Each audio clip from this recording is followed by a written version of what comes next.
This is Majinone, and here's my review for Batman Beyond number 2 and Brightest Day number 19. I'm going to do Batman Beyond 2 first.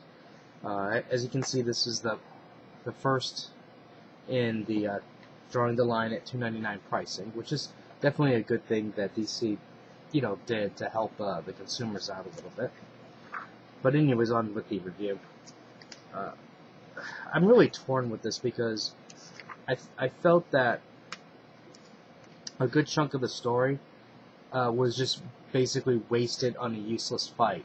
Now, don't get me wrong, I do like to see fights and things like that, and it's nice to see how Batman stacks up against the Justice League, but I think it was completely wasted in the sense that, they're battling it out, Bruce is giving him instructions on how to take down the League, and there's people inside a mall who are in danger.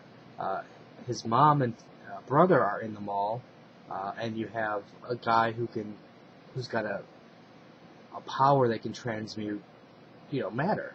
And yet, Bruce is telling Terry to fight the Justice League because he doesn't want the Justice League involved.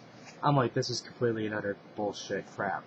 So, as I'm saying, I feel that a good 3/4 of the book was just wasted on a fight that was meaningless. You could have done something very similar, but get us into the mall, get us into a fight or something like that with, the real target. I think it's kind of like a cheap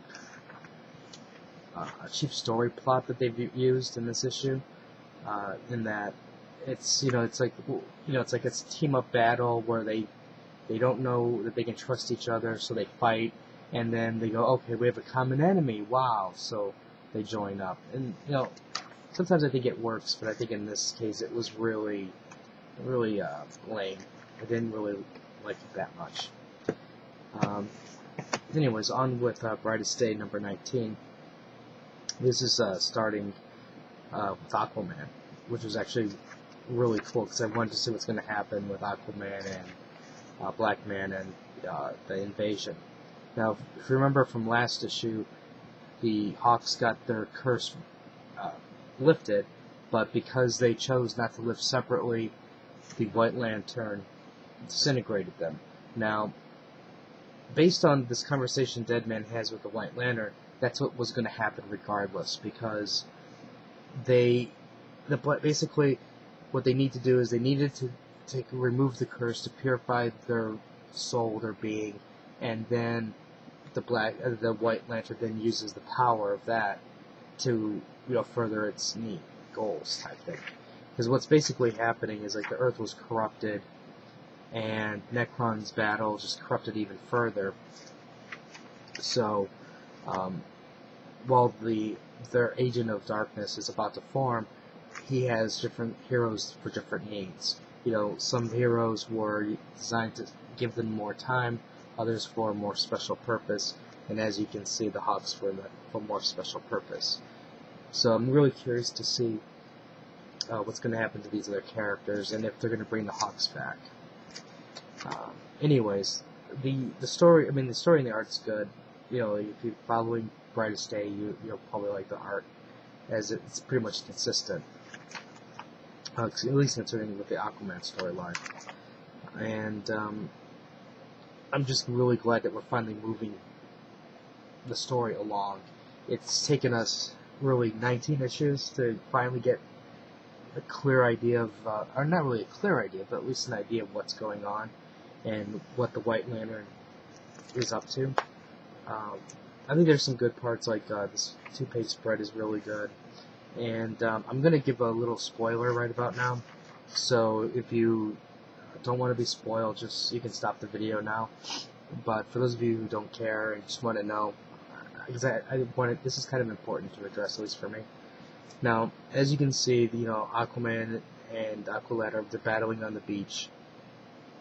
And, it's to save lives and, fight the villains at the same time, which I think is, well, it's a very noble idea. I don't think it's really feasible, because heck, you're saving people when your back is exposed. So anyways, you have the battle going on, and you finally get a standoff over here, And what happens? Black Manta comes and chops off his hand. Now, this is what I'm really torn with.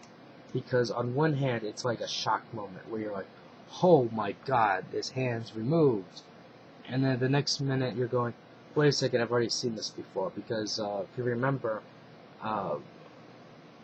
Aquaman had his hand thrown in the water and then the piranhas ate it, type thing. So I'm like, it just really lost the visual effect for me. Or I guess you could say just didn't have the impact that it was supposed to have. Now, I guess maybe if you were a new reader, didn't know the history of his hand getting cut off, this is probably a really impressive thing. But for a long-time reader like me, I'm like, seen it, done it, can't you give me something new? And even though they ended with this cliffhanger here where Aquaman's going to get skewered from the back, we know that's not happening. Dead man's on the beach, and you have Aqualad. So, anything could happen, to save him. But anyways, that's my review of these two books. Some good and some bad, but I'm just glad that they're both moving forward. If you have any comments or questions, let me know. Rate the video up or down, let me know what you think, and I'll have more reviews up. So until next time.